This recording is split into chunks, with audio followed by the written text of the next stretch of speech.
and the younger man actually is saying no R at all. Car. This R difference shows up between younger and older generations in Glasgow, but it also shows up between the working class and middle class in the city, as Gary and Robert demonstrated earlier.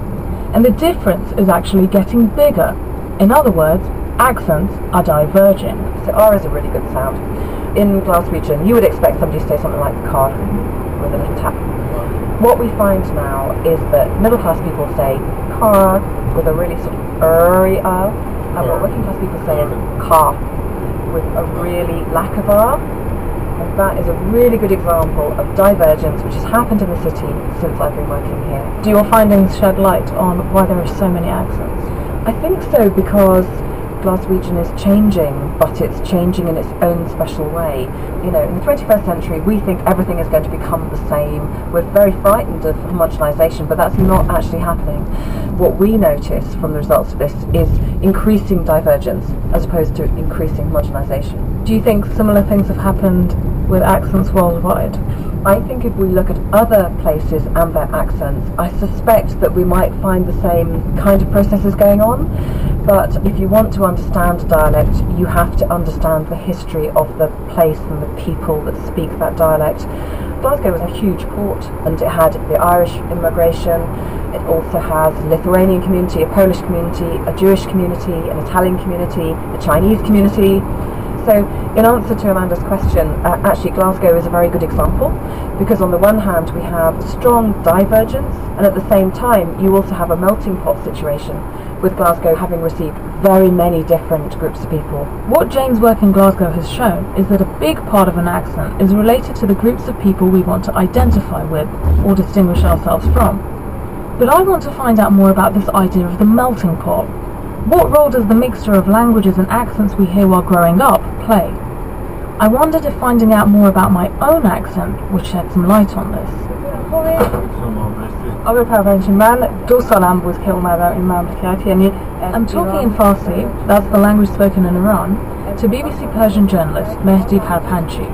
Now, I was born in Iran, but I moved to London when I was 2, and I wanted to know what my Farsi accent sounded like to Mehdi. You speak perfect Farsi. I mean, I can understand it. There's absolutely no problem, no grammatic error or anything. But yes, I can see that there is an English accent behind it. Yes, I can hear the English accent. I have to say, I was kind of surprised. I spoke Farsi with my parents at home, so I thought maybe I'd have a bit more of a native accent.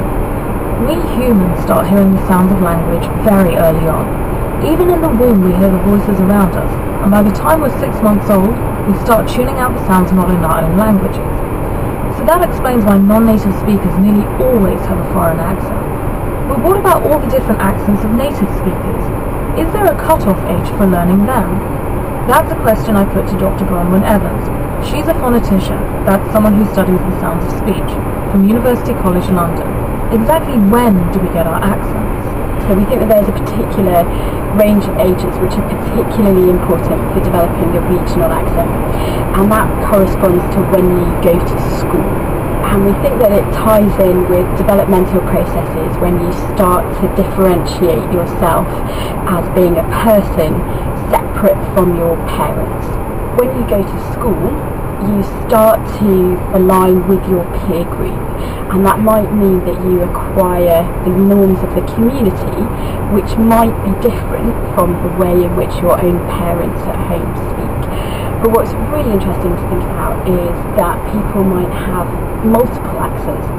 We often think of people as just talking in one particular way, but all of us speak in many different ways, depending on the situation, depending on who we're talking with.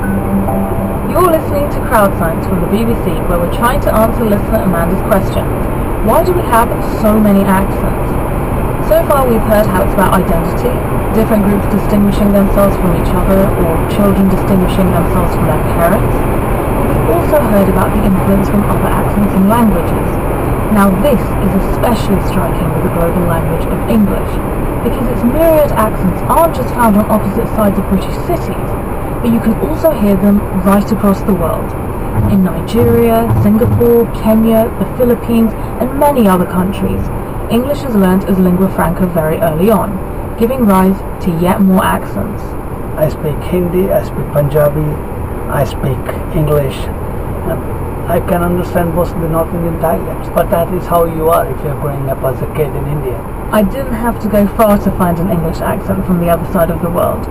Pawan Singh Atal is a journalist with the BBC Hindi service. He's originally from New Delhi in India, but is now based at our office here in London. Indians often have a native level of fluency in English, but their accents are influenced by all the other languages that they speak. Most of the English I speak, I learned at school. I would mostly use it only in school and among my friends.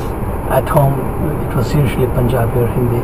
That's really interesting. Why would you speak English with your school friends? See, we were in a classroom, we were studying in English, reading books in English, so we continued in the same manner.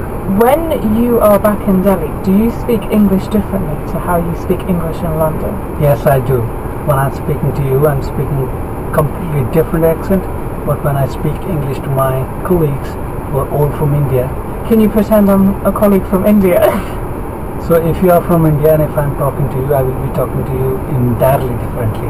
There is a way you speak Indian English, and that is the way I'm doing it now. But when I'm speaking to someone who's from London or England, I will definitely be speaking in a completely different manner. Pawan is a great example of someone who changes his accent according to who he's talking to. Just like our listener Amanda changes her accent when she's speaking to her friends back in Texas. Now, I want to see if I can do some accent shapeshifting myself. So we are off to see an accent coach. Her name is Cara Chaparis, and we're going to see if she can help me learn a Texan accent so I can try and impress Amanda with it. Or maybe she'll be horrified. Hello. Hi, Cara. Hi. Come on in. So I thought we might go upstairs to my office. It's small, but I got 3 chairs up there. So. I wanted to see if you had any tips on how I could sound Texan. What happens in Texas is you have a mix of a bunch of accents. You have the Deep South, you have the Upper South or Appalachian South. Huh. Turns out my idea wasn't quite so straightforward. Mixing in there as well. I mean, things that I can hear from Texas, you would definitely pronounce all the R's after vowels. So let me just hear do a little swallow. It hurts a little. Yeah, so if you instigate that little swallow, you feel how that tongue depresses a little bit. Yeah. And then pretend you're a bear and ground, go Good. It's quite heavy on the tongue. Like, I can feel it. I'm walking with the men. I'm walking with the men. Men. In the winter. In the winter. To y'all's house. To y'all's house. Yeah, so just push against my hand and then just start talking in that sustained pushing type way. I'm walking with the men in the winter to y'all's house. That just kind of pushing through like you could talk forever. If you were to embrace the whole Texas identity of, tall tales and big metaphors, you can take on some of that myth of Texas, or maybe some reality and myth, Because that's interesting, because you're talking kind of about the cultural background that would go into the accent. When you think about how people talk, it also goes along with cultural things. How good are they with physical proximity? What is their embarrassment factor like? I'm walking with the men in the winter to y'all's house. And then just let go of the English embarrassment. I'm walking with the men in the winter to y'all's house. Good. It's like getting there. Yeah. Doing that accent really made my jaw hurt. I felt like I was using a part of my tongue that I don't normally use, the part right at the back. And that made me think about another aspect of listener Amanda's question. Not just where all our accents come from, but what's actually happening in our mouths that makes us sound so different. Back in Glasgow, Professor Stuart Smith had a handy device that could show me. So what I want you to do is hold that and put it under your chin and just talk normally. Okay, so I have this probe under my chin.